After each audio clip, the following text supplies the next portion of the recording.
Fee, fi, fo, fum. Cinderella, Sleeping Beauty, Beauty and the Beast, The Little Mermaid, Rapunzel, Jack and the Beanstalk, all classic fairy tales that have served as inspiration for plenty of modern retellings, as well as the basis for numerous adaptations of the tales themselves, perhaps most notably and culturally relevant of all, the adaptations by the Walt Disney Animation Company. Cinderella has Cinderella, Sleeping Beauty has Sleeping Beauty, Beauty and the Beast has Beauty and the Beast, Little Mermaid has Little Mermaid, Rapunzel has Tangled. Yeah, that one doesn't really follow the pattern. Anyway, the Walt Disney Company's first big success was adapting the fairy tale Snow White and the Seven Dwarfs into the classic animated film, and the first full-length animated film, I might add, that is considered today. With that being said... Huh? What do you mean I forgot one? Cinderella, Sleeping Beauty... Oh, you thought I forgot Jack and the Beanstalk? Disney did try to make an animated feature film based on Jack and the Beanstalk, and it was a gigantic failure, ending up being cancelled years into the production process. But why? What went wrong, and could the whole fiasco have been avoided? In order to better understand the answers to all of these questions, let's take it back to the beginning. Jack and the Beanstalk as we know it today can be traced back to the short story originally published under the title The Story of Jack Spriggins and the Enchanted Bean in 1734, and republished numerous times following that, all with slightly varying titles telling the relatively same simple story. Jack's mother tells him to go to the market to sell their cow because 1, they're flat broke, and 2, the cow is old and can no longer produce milk, therefore making her useless to them, I guess. Jack, either naively or stupidly, depending on how you read it, trades the cow for supposedly magical beans. The mother, rightfully pissed off, throws the beans out the window, and a towering beanstalk grows from where they landed overnight.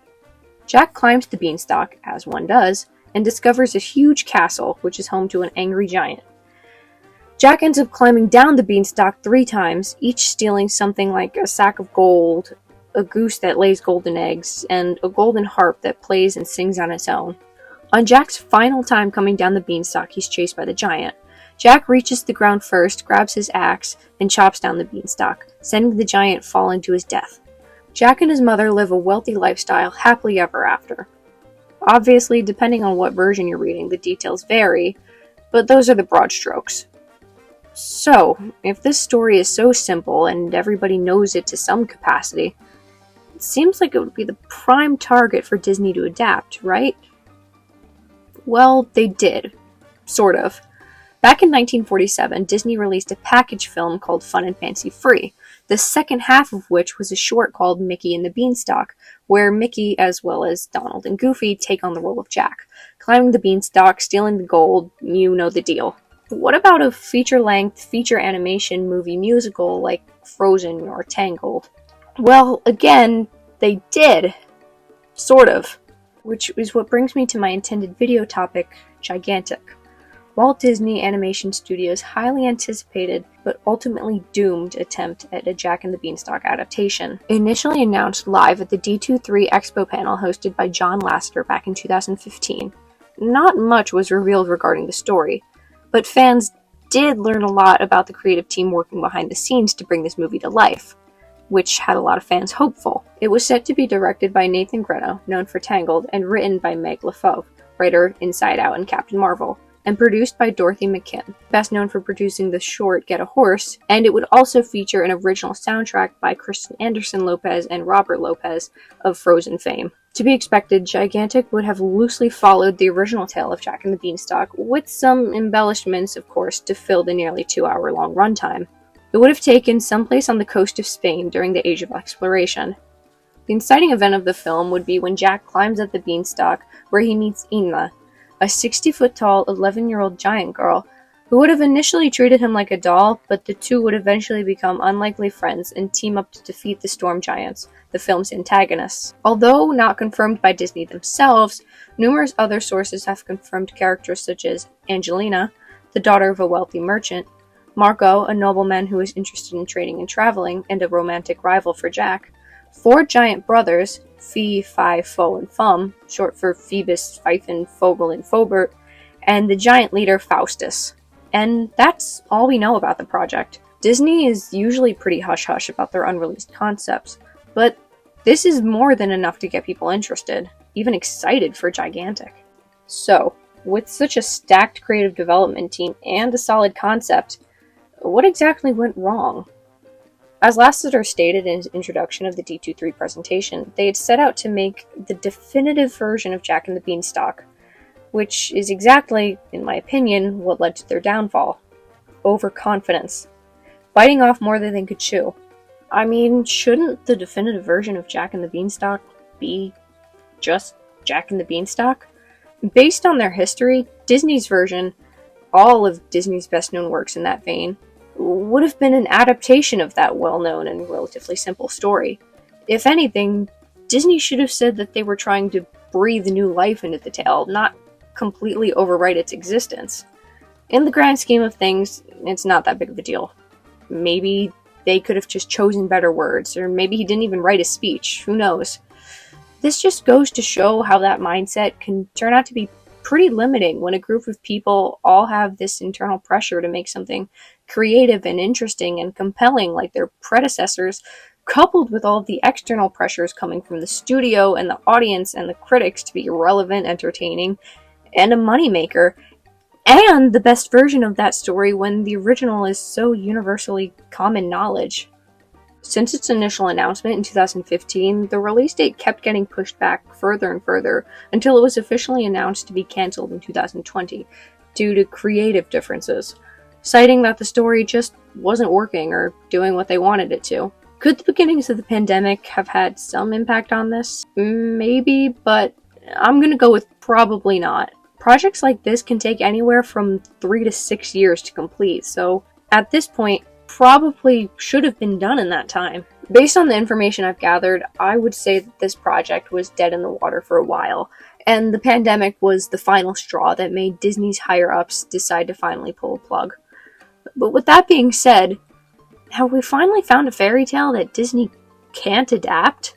To be able to fully understand the answer to that question requires a full analysis of fairy tales and Disney's impact on our cultural understanding of them, which deserves an entire video of its own. Nonetheless, for the grand finale, and I guess the initial main point of this video, I will be pitching to you, acting as Disney executives, my version of the film and why it should be saved. Again, the general public doesn't really know anything about the story of Gigantic, so everything in the following presentation will have been written and or pulled together by me based on what little information we know. Okay, let's get into it. Starting off with one of the most noticeable and talked about aspects of animated films today, the aesthetics. Right off the bat, I want to create a clear divide between the Land of the Giants and the human world. From a lot of the promotional images and concept art shown at the D23 Expo, there's a lot of green. And I like that, especially for the Land of the Giants, but I want to contrast it with more of an orangey terracotta color palette of the human world, the town where Jack is from, and I think that that would complement the color of the ocean really well, with it being a portside town, but more on that later. In terms of the animation itself, I want it to look like every frame of this movie jumped off of the page of a storybook. Similar to last year's massive hit Puss in Boots: The Last Wish, I want you to be able to see brush strokes. I want the action sequences to look choppy. It's so good that it deserves a video all of its own, but that's what I'm going for. Moving on to the characters. I'll be sticking to the pre-existing characters I mentioned before, maybe adding somebody new and changing a few of the relationships, but for the most part, I'm keeping everything the same. As mentioned before, Gigantic was originally meant to be a musical featuring a soundtrack written by Kristen Anderson Lopez and Robert Lopez, who are best known for their work on the Frozen soundtracks. Now, no official tracklist has been released. One song, entitled Little Man, was announced and performed at the D23 Expo by Lopez and Anderson Lopez. In context of the movie, it would have been sung by Ima about Jack, as if he's a doll she's playing with. And I'm going to keep that the same. Now, I'm no composer, but I have written a number of songs in my day, and I have a knack for naming things, so I came up with this list of song titles that could potentially be used in the movie. I'll go through where each of them show up when I go through my synopsis. With that being said, we get to the plot. So I initially planned to completely outline this movie scene by scene, but once I started doing that, I realized that it would probably take me like 3 hours to read the whole thing out loud. So this outline is going to start very detailed and increasingly grow more and more summarized just for the sake of time. Prologue. We open on a table in a dark room covered with maps and other papers. Jack's narration explains the history and lore behind the land of the giants, and we zoom in on different illustrations animating what Jack is describing. The giants are worshipped by the humans. They control the weather and watch over the land. Their world holds great treasures, but also great dangers. Title card. Gigantic. Act 1. We get a sweeping, extra-wide establishing shot of Sanji Cantesca, a small trading port town on the coast of Spain during the Age of Discovery. We see the ships in the port, the trading booths on a bustling market, etc. Traveling along the dirt road outside the town center, we see Jack, our teenage protagonist, and his mother Maria, in a beat-up cart being pulled by their old cow, towing along minimum cargo. After their long journey, they pull up to a small house on the outskirts of the city. Jack isn't too impressed, but he stays positive for his mother. The two of them start unloading the cart, bringing everything inside the house. It's bare bones inside the house. Maria starts taking things out of her baskets and putting them in cabinets and such. Jack comes into the house carrying the last basket. Maria thanks her son for handling all of the change so well. It's not like he had much of a choice. Maria tells Jack that while she finishes unpacking, he needs to go to the market to sell the cow. Jack tries to protest, but the cow is old and hasn't produced milk in months, so she has to go. Plus, it'll be good for him. Maybe he could meet some new friends. It'll be an adventure, just like his stories. Jack walks down the street towards the market with the cow. Jack talks to the cow about how he and his mother moved to Sanji Cantesca from their family farm after his father died. We also learn that the cow was his only friend, so it's especially hard for him to have to sell her. In the song Up in the Clouds, he reveals that his dad would always tell him adventure stories, so he wants to be an adventurer. A giant slayer. And Sanji Cantesca is just the place to do it. He is interrupted by a mysterious man who says something cryptic to Jack and tries to sing a song of his own, but is interrupted as Jack hurries to the market. Jack and the cow enter a bustling market square. The townspeople sing about normal life, and Jack explores the different booths. After singing the song, Jack meets Angelina, the daughter of a wealthy merchant in town. Angelina shows Jack around by the port. There they run into Marco, a young tradesman and adventurer who we learn is engaged to Angelina.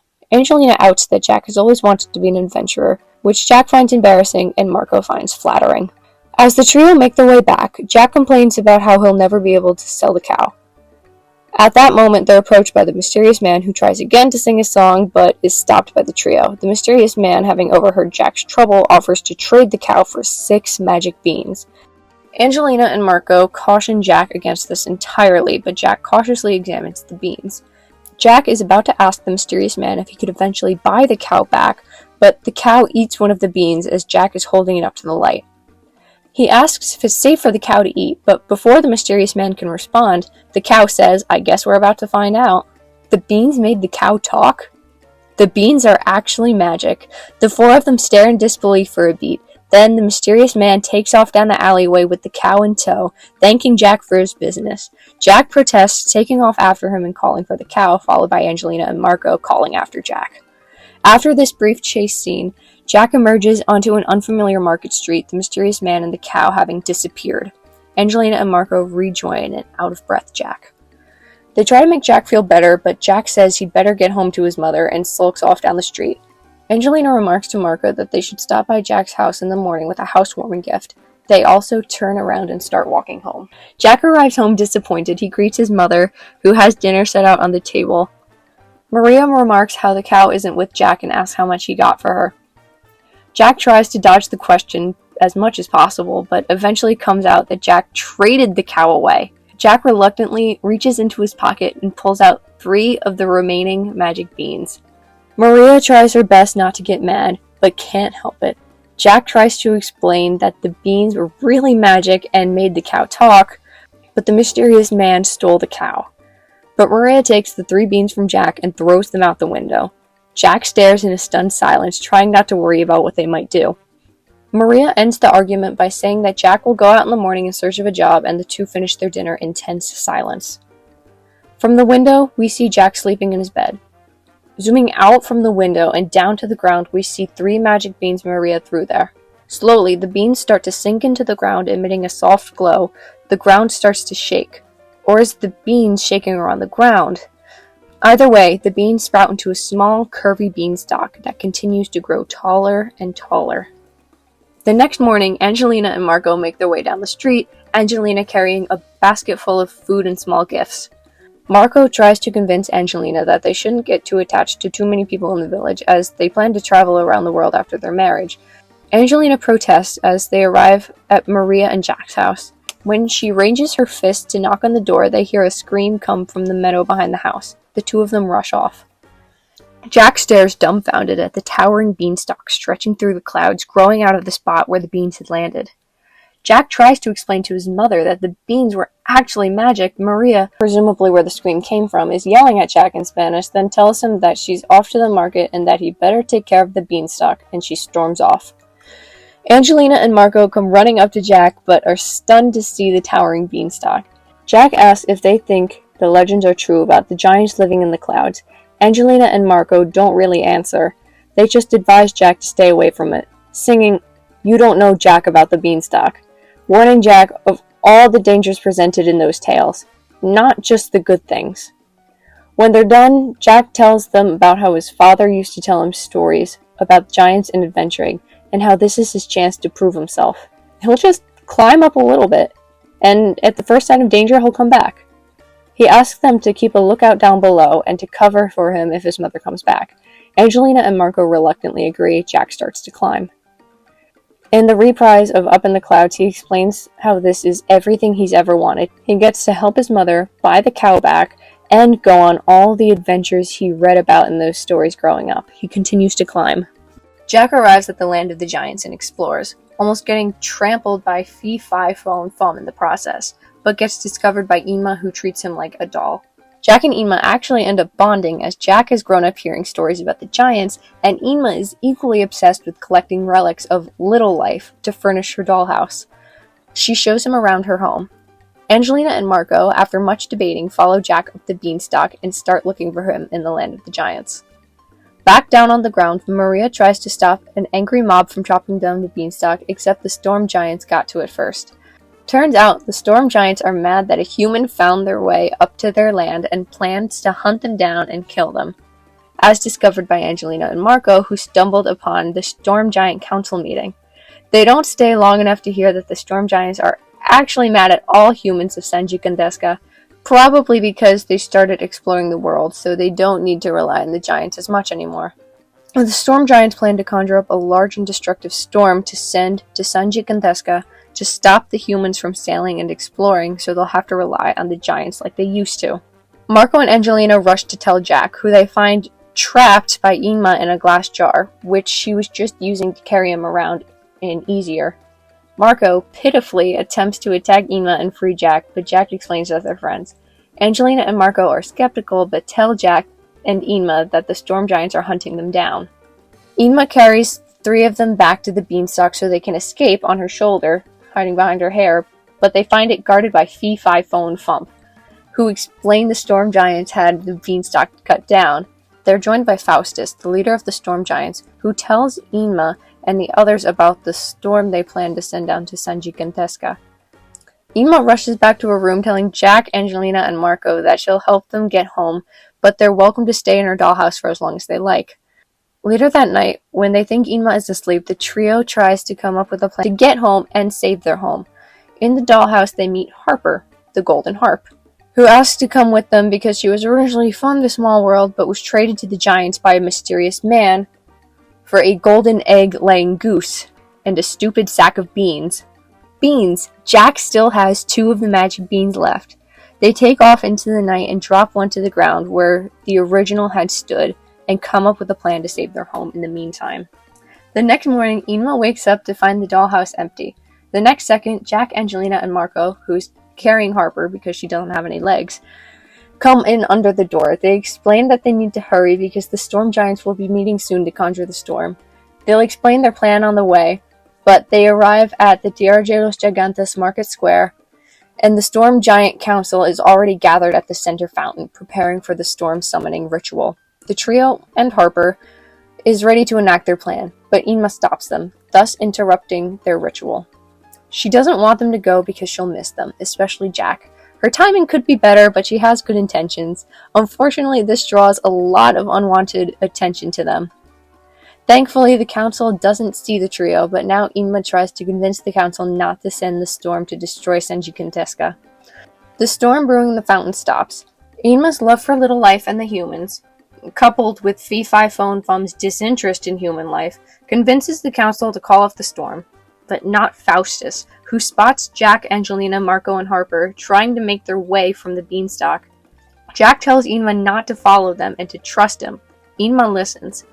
Faustus chases the trio and Harper down the Beanstalk, which has grown overnight, but they're quicker. Jack, Angelina, Marco, and Harper reach the ground, and remember that angry mob from before that Maria was trying to hold back? Jack pulls his mother to the side and allows for the mob to cut down the beanstalk while Faustus is still on it, thus killing him when he falls. The end is a montage set under Ballad of the Giants' final version. Jack, Angelina, and Marco go back to the market to find the mysterious man. They trade him Harper and the cow for the golden egg-laying goose. The mysterious man feeds Harper one of the remaining magic beans, and she's transformed into a woman, her original form. Up in Tierra de los Gigantes, the giants celebrate not being under the oppressive rule of Faustus anymore, but Ema is sad that she lost her friends. Until we see another beanstalk growing. Jack had one bean left, so now we can visit Ema whenever he wants. Jack and Maria now live a comfortable lifestyle thanks to the golden eggs. The cow is back. Marco and Angelina spend some time traveling in their boat, and Senji Kinteska and the land of the giants now live in perfect harmony. Happily ever after. The end. So that's that, I guess. I also want to implement a lot of visual gags, like giants using tiny stuff and tiny people using giant stuff, a la Honey, I Shrunk the Kids or Downsizing. But that was a lot. And it wasn't perfect. There's virtually no second act, mostly because I'm ass at writing second acts. I like beginnings and I like endings. I don't like writing the middle bits. And I didn't include too much character development, and, well, that's okay. Because this is just a rough first draft. Its main purpose is to exist, and it does. But with that being said, I did this in about a week and a half for a folklore and fairy tales project at a community college. I presented it to the class and it was shockingly well received. And a team of professionals couldn't make something work in the 5 to 7 years they were working on it?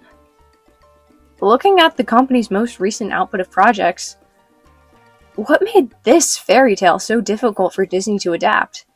It's highly unlikely that Disney will take this one out of the vault, so I guess we'll never know.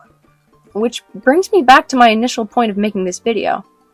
If you were a Disney executive, would you vote to keep my version of Gigantic in production?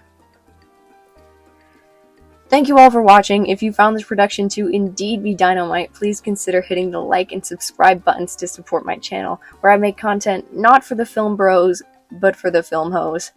And feel free to drop a comment down below if you have something to add to the conversation, or if you have any video ideas you'd like to see me do in the future. Until next time, wishing you a very dynamite morning, afternoon, evening, or middle of the night, whenever you're watching this. I don't judge.